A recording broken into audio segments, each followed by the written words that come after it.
was crazy. I was floating around, and I'm happy today, but last week I was crazy. So thank you, Hashem, that we're all together. Some of these words are based on a class from Reb Yidel Deutsch. He's Jewish.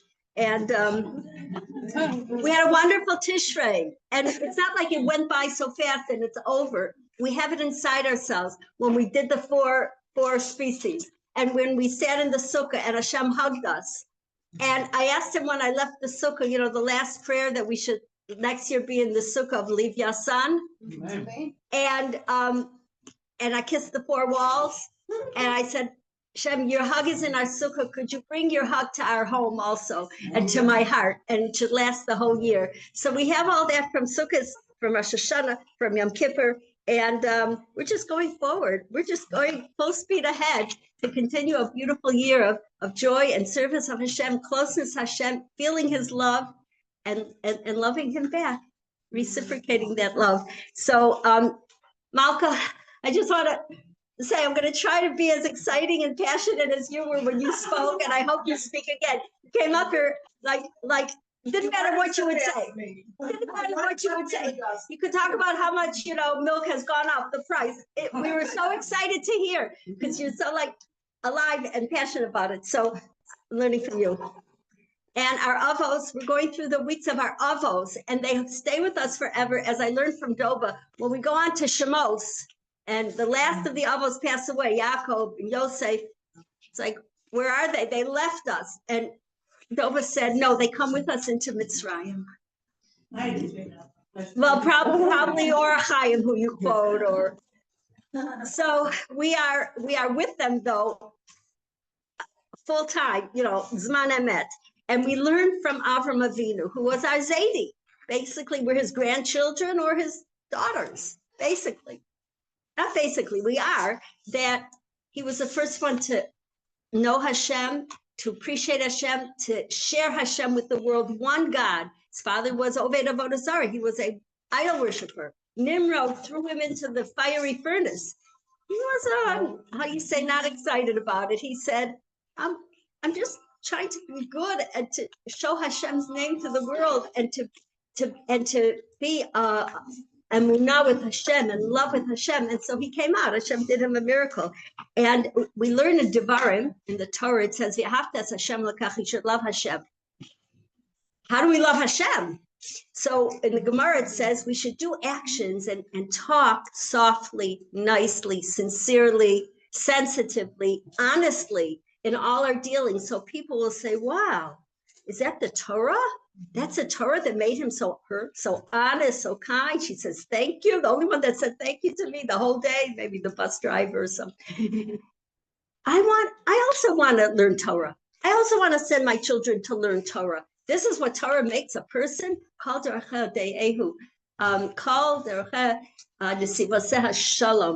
way of Torah is peace and softness and kindness. And when we can act that way, we make Hashem's name beloved, and that's Avas Hashem. We bring the love of Hashem to the nations and to the Jews that are not yet close in Torah observance. Another way he brings down, it's a mitzvah from the Torah to love Hashem. And so the Sefer Chinuch said, different mitzvahs apply to different types of people, different times. For example, it's a mitzvah to make Kiddush on Shabbos. It's once a week. No mitzvah to make Kiddush on Tuesday. It's a mitzvahs of the Beis HaMikdash, Korban. We don't have it yet. We daven, and we hope we'll have it soon to do the Karbanos again. Korban from the word karov, to be close to Hashem. We want that closeness. It's a mitzvah put on tefillin, not for us guys, right? I mean, maybe, who was it? Rashi? Somebody, the son, Buria, the son of Reb Meir. Oh, Rashi's daughter. Okay, but I don't know anyone here. Let me see your arms if you have any of those signs. Okay. I keep asking for them in pink. Once I get them in pink. You're on. I know a good story. I'll give you the number. So, but Avas Hashem, the love of Hashem is for men, for women, and at all times, 24/7. How else can we show Hashem our love? We could say, Hashem, I love you. Or we could think, Hashem, I love you. And then we're Mekayim, a mitzvah diaraisa from the Torah. loving Hashem. And we could do it while we're waiting for a bus, while we're waiting for the light to turn green, while we're waiting at the bank, while we're sitting here listening to could think it, Hashem, I love you, Hashem, I love you, Hashem, I love you. And that's being Mekayim the mitzvah. Is there anything easier? Sounds pretty good. And it makes us happy because at first it might seem forced, like, but then it goes into us and bubbles up like the warmest bubble bath, like the best massage. Hashem and I are one, as it says. Hashem, the Jewish people, and the Torah are all one. And Hashem loves us. That's, says, Avticha la'olam. Avas olam avticha, I love you forever. Every Jew. Hashem loves the smallest Jew greater than parents love their only child born after 20 years of marriage and wanting and waiting and praying. That's how much Hashem loves the farthest Jew. So everybody at this table, I could tell is not the farthest Jew. You came here today, you're dressed, you live in Tzfat, you're just nicely, we live in Tzfat, and we came to learn Torah. And to show Hashem's love, he loves it when we love each other. What parent doesn't love when the kids love each other? And Hashem loves us very much. I don't know a place that has more love for each other than this room. Yeah, thank you, Judy. Moving right along. So Hashem is our friend. It says we have what does Rashi say on that? Who's Recha? Who's your friend? Hashem. Rashi says that Hashem is our friend. And we can believe Rashi, right? Rashi is Rashi. Hashem is our friend. And he quotes the Navi, the prophet, that says, Al tazov re'echa v're'echa avicha al tazov. Your friend and the friend of your parents, your forefathers, your grandparents, like Avraham Avinu, don't leave. Don't forsake. Hashem is our friend. And therefore we can dive into him and be close to him as we would a friend. So at the Orach Chaim on his yortzeit, a teenager asked Hashem, and he was overheard asking Hashem, please Hashem, could I love you as much as the Orach Chaim loves you? Now, you know, Doba will teach us that the Orach Chaim has such words of the relationship with Hashem. He's totally in love. So it's like Shir Shirim all over. It's like, what does he say about Hashem? Whoa, what does he doesn't say? He says, Hashem, how much I love you. You're sweet. You're wonderful. You're kind. You're dear. You're everything to me. And this boy was asking for that. That's a very pure, beautiful prayer. How do we come to that? To love Hashem so much. We can talk to Hashem like we talk to a very good friend. Very good friend. Wait a minute. Hashem is the king. He's the melech. He created the world. You're going to talk to him like a friend? Where's the respect? Even the angels, they tremble when they say Hashem, kadosh, kadosh, they tremble. How could you talk to him like a friend? Because he calls himself our friend. The Navi, the prophet says that Hashem, Rashi says, your friend is Hashem. So he is our best friend. And when we talk to him and include him and involve him in our personal lives, he is very, very happy about that. It gives him a lot of nachas, and he's there for each and every one of us. And he doesn't forsake us. Probably one of the worst or hardest problems in life is I don't have a friend, and I'm lonely, and I have no one to talk to. Even when I finally have a friend, I'm worried. If I say something really honest and raw and vulnerable, she'll say, you did that? You thought that? Like, she'll be nice about it, but she's moving away. She's like, loses her faith in me. I lose the friendship, basically. Because I was honest. Well, I want to keep the friendship. I mean, let's decide right here and now. Okay. I'm at the judge. So actually, one time around a month ago, I sort of stole. Not even sort of. Well, I want to say sort of stole. Who's? I really feel badly about it. Now I'm embarrassed. So you don't have to like me. You don't even have to listen to me. I think I'll go home. But anyway, that night when I went to Rechov HaPalmach, when I went to your house, Rechov hosts us every Sunday night. Thank you. And I was talking and I took out my notes what to talk about. Took the wrong notes. It's from a different time. I never read it. I never prepared. What am I going to say? I said, calm down, Pesha Miriam. That's my name when I'm strict with myself, like Hashemary, calm down. And I said, you know what, I'll just read it and we'll be fine. So I read it, we were fine. But then I get to the back of this package of notes and there was a story in there about the Chafetz Chaim. I'd already apologized. I'd already told the woman what I had done. She said, it's fine, no big deal, it's good. But I wanted to know if Hashem forgave me. What kind of story do I find at the end of this notes that I brought totally by mistake? You got to hear this story because I love it. The Chafetz Chaim, so honest. So he had, this is how you would buy things in those days. You put, let's say you want 5 kilos of salt, you put the 5 kilo down and then the salt on the other side till it evens out, right? And then you go home, you pay for 5 kilos of salt. At the end of the day, there was a little salt on the side. So that means somebody in the course of the day paid for 5 kilo and didn't get all the salt. There was a little salt stuck on the other side. So who could it be? He asked his wife who tends the store. She said, I don't know, there were a lot of customers all day. Who could it be? He finally tracked it down. There was a neighboring city, little village, a non-Jewish village, and they came that day and they bought salt. It must be from one of them. So he checked and looked into it, and they themselves didn't know. We all came, all the women come, Tuesday, the day to buy salt and sugar and flour, and then the next, and we don't know who went where and who bought it, and we don't. So what did the Chafetz Chaim do? He filled his wagon with barrels of salt, and he went to this village with a horse, and just to see if everyone's up. And he gets there and he distributes salt to every single person in that village, because then he'll know that it included the woman that came that Tuesday to buy salt and got cheated from a few, granules. That's a Chafetz Chaim. And when I read this, I said, thank you, Hashem. I think you made this mistake that I took the wrong notes to tell me you forgive me. And then it was okay. So that's what I did. Okay. That's the latest thing. All right. No. We want to go too far back. You're not my psychologist. You're not my Hashem. But Hashem, you can tell him everything. Because anyway, he knows it. Anyway, he'll never, ever, ever, ever leave you. And he'll always look at you with a loving, loving eye. So you don't have to be afraid that you'll lose him when you share with him your most dark secrets. We're so vulnerable with him because he's our true friend. That's a true friend. And we have that with Hashem. So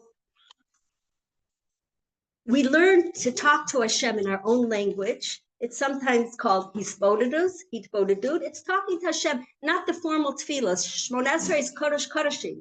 And you say it 3 times a day, or men do, or we should, or we do, or some do. Once a day, all is good, all the above. But it's nothing new to talk to Hashem. Our avos spoke to Hashem. Avram, Yitzchak, Yaakov. Im Elokim, imadi. If Hashem just watch over me and take care of me, Yaakov Avinu begged him. And King David, who but King David? How do we know he spoke to Hashem?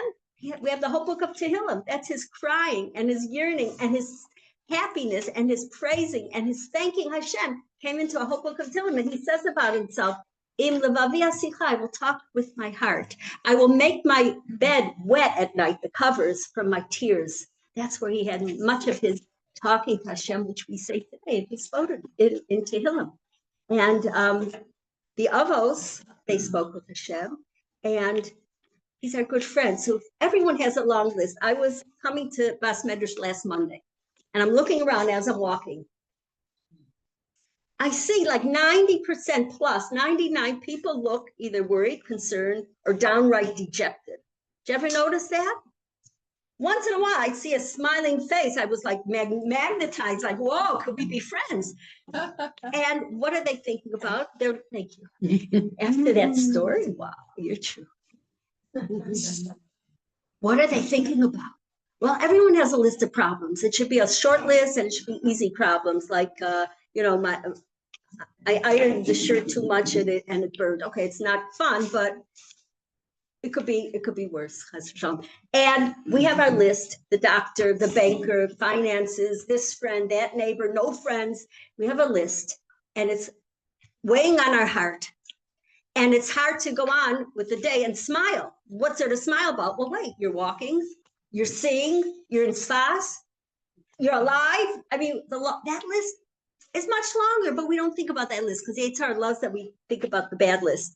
And Mamish, he magnetizes it. He magnifies it. He does it to make it great. And, okay, so if we tell Hashem our problems, our situations, and we're candid, and we're open with him, and we're sincere, we don't have to be the best speaker in the world. Just our raw emotions, and share it with our best friend Hashem, who keeps a secret and will always be at our side and with us 24/7 and can help us through this. Hashem, I have no friends. And all of a sudden, Judy says, I'll be your friend. I mean, could you believe it?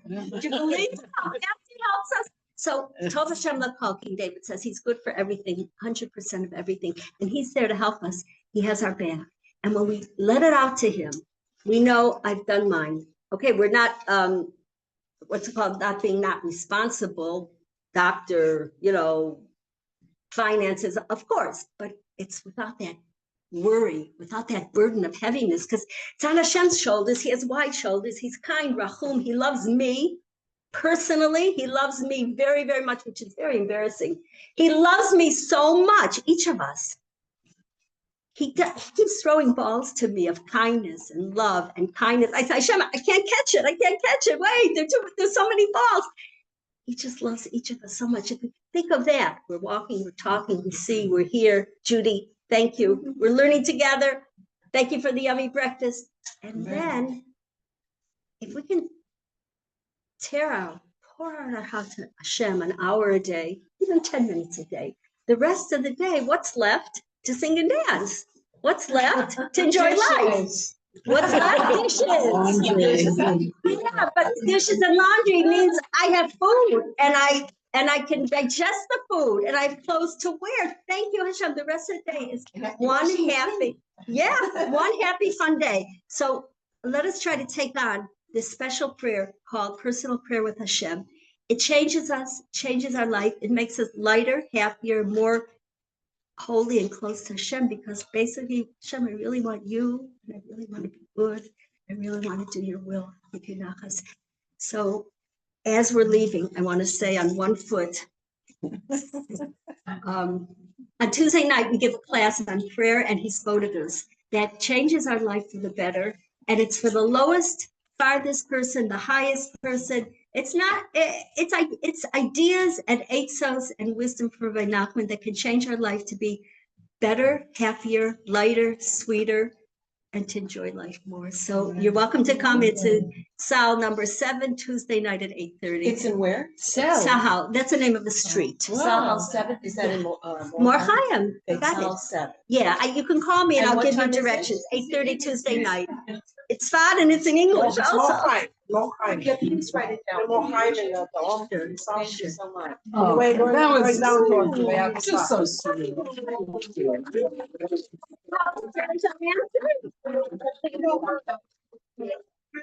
All right, so all right, we're gonna do. Thank you very much, Miriam. Really, always enjoy your Torah.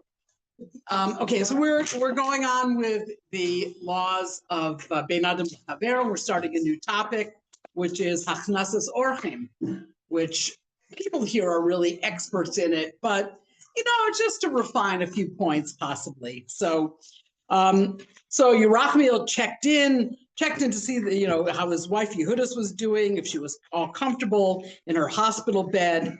Then he began to think about, okay, it's almost Shabbos, like, what am I going to do? Yehudas had suddenly gone into labor just after benching Shabbos Licht, and they were taken quite by surprise. More than a month before her due date, they were unprepared, both emotionally and practically, for this moment. Somehow they managed to summon an ambulance and go to the hospital just in time, and Baruch Hashem, mother and baby boy were doing well.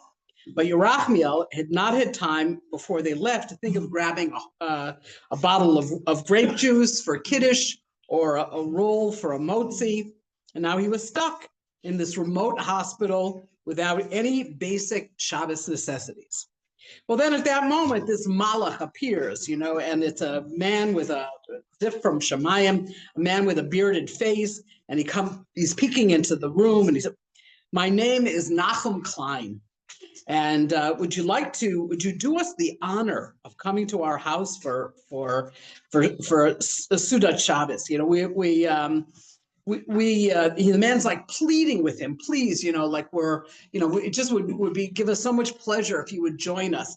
And he's thinking, okay, he's like out here in the middle of nowhere, he probably gets no guests.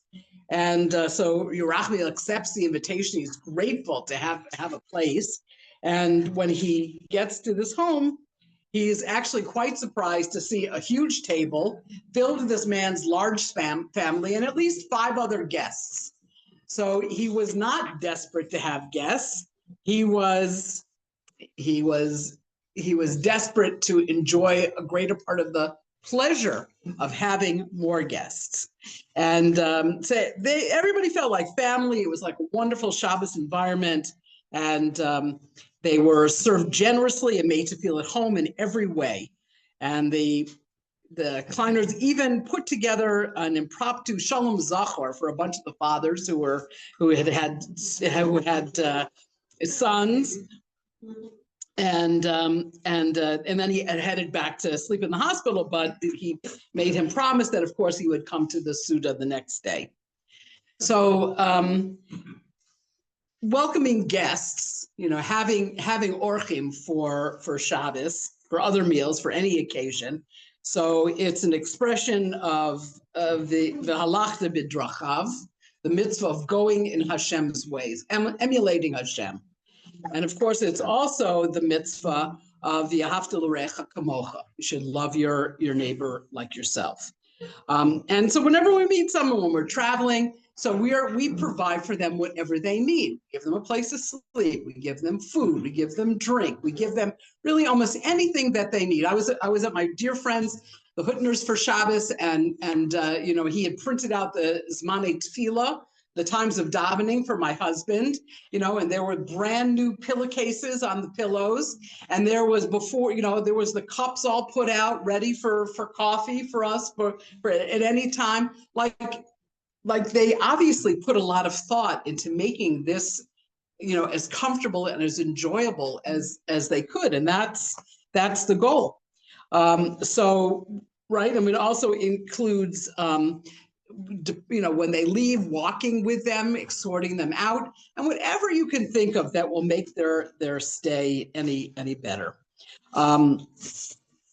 That also, and because this is such a fundamental requirement that people in a city, it wouldn't happen here, but people can actually be compelled to take guests. People can be forced, like halachically, you can be forced to take guests or to contribute money to a fund for Hachnasas Orchim. Okay, so this mitzvah applies to everybody. It applies to men and to women and to old and to young people. Somebody who is sick, who has limited physical, the mitzvah, if they're able, the mitzvah also applies to them. Okay, whoever is able to do, and it's also something that you want to encourage your children to do. You want to, like we see in this week's parsha, we see with Avraham. He is the prime example of Hachnasas Orchim, right? But he involves his whole family in the mitzvah. He wants his son to have the chinuch of learning Hachnasas Orchim, and he makes him part of doing this mitzvah. Even though he also just had a bris milah and is probably not feeling completely well. Everybody has to be involved. You want to teach everybody in the family to be involved in this mitzvah. What else? Okay, so it's also Hachnasas Orchim is even considered to be greater than receiving the Shechina. Okay, again, we see this with Avraham. Avraham's having a conversation with Hashem, and he said, "I'll be right back." He asked Hashem, hold that thought. Yeah, he asks him if it's okay, but we learn from that this is how important Hachnasas Orchim is. This is how important this mitzvah is.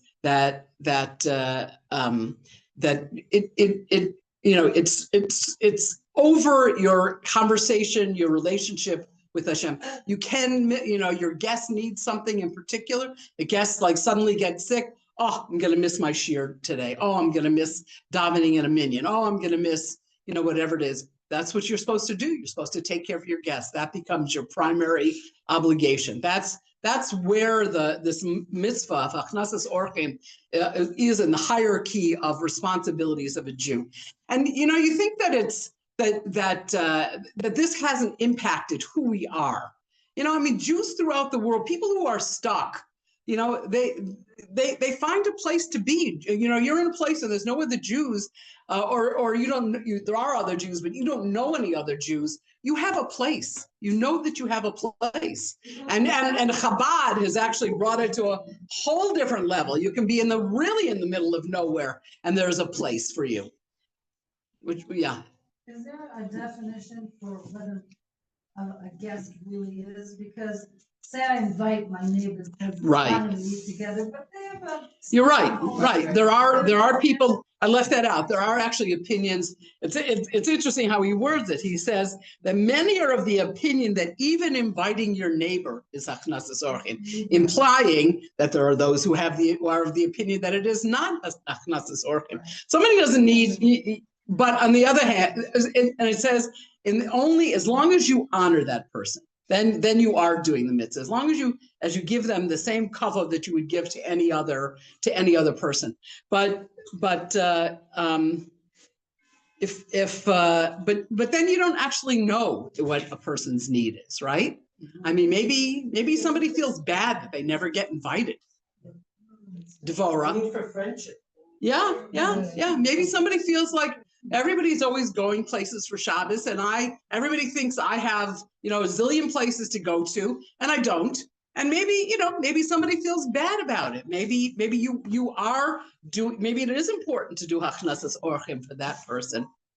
We don't really know, but it's this like worldwide responsibility, this innate responsibility that every Jew has for each other. I just want to tell a little story. It's not specifically about achnasas orchim, but it's clearly the same idea. Sarah Riegler told the story. She said she was having a fight with her cousin about, a cousin, and I was Jewish this and Jewish that. I'm a universalist. Everybody is everybody loves everybody. Everybody is to love everybody. We're all.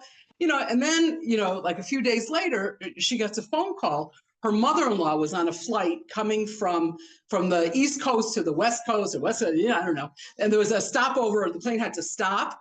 As a matter of fact, she was having a heart attack. So the plane stopped for her in Houston. Now, she couldn't reach her brother-in-law. He was on a camping trip somewhere, no phone, out of range, whatever. Her husband, he's in Israel. You don't get there in 15 minutes. It took him a while to arrange a flight and to get there. So he wouldn't be there for 2 days. So they're going to leave this person in the hospital, not knowing anybody. Her condition was stable. That wasn't really but she was all alone. So she didn't know anybody who lived in Houston, but she called somebody who lived in Dallas, who knew somebody who lived in Houston, who was over within a half an hour. She came over and brought her food and brought her flowers and brought her this and brought her that. That is the Jewish people. That's who we are. We have that responsibility that we have to take care of everybody. So, okay, we should all be blessed to have many opportunities to be able to show kindness to our fellow Jews. Thank you so much. Thank you. Okay, so just a few short announcements. Okay, so I just want to welcome some guests because, okay, so I want to welcome Dahlia, who's visiting from the Americas. Chicago, okay. And Golda, I think, I've seen you in a long time, Golda, so welcome home. Wow, okay. And it's also very nice to have Rechov Wyman with us today. Thank you very much. And Miri has started, second week in a row, Miri is with us. Everybody, you should know that Miri, all the shiurim that you miss and that are on that you see on our YouTube channel, all the recordings, it is Miri. It's Miri's hands. Miri's got her fingerprints all over, a little fuzzy, so I'm not, Miri does it, spends the time uploading it, and it gets out to you. So thank you very much, Miri, for all of that. She doesn't want to sit. I sitting